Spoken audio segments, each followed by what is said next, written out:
So back when I made my video, Toontown Discussions Nostalgia, there was a repeating theme throughout my mind about how I just always loved the vibe of Toontown.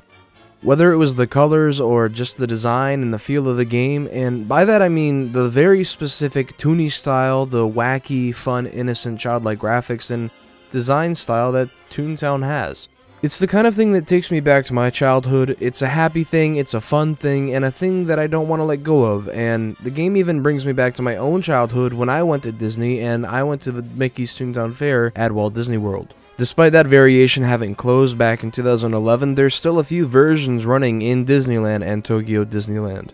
But when you look at Toontown Online, and then you jump back to the Toontown in the Disney parks, it's truly quite neat to take a look at and see the influence. And that's what I wanted to cover in this video. Off the bat, you have some staples like the Toontown sign, the trolley, and even the Toon Hall, and right next to it, the bank itself, which I think personally is quite neat considering you can go yourself and see it in person. There's Donald's boat, which was a main inspiration along with the cartoons for Donald's Dock. Daisy's Diner looks like an inspiration for these non-enterable Diner Toontown Central buildings. There's the Gag Factory with a laugh meter on the sign, probably helping with the inspiration for the Gag Shop and designing a unique health system for Toons in being the laugh meter. Things like the default car for racing, the Toontown Schoolhouse, the post office with a familiar looking design for the mailbox, and even, yes, the gazebo. In fact, it doesn't even just rely on the outside as well. If you go inside some of the various buildings around Toontown, you'll see even more inspiration from the inside out. On the inside of homes of various characters, you can see things like small tables with obvious inspiration, Minnie's own fireplace that's in-game for estates, this door and umbrella holder, this desk that you can find in gag shops, the display case, the Toontown phone, and so much more.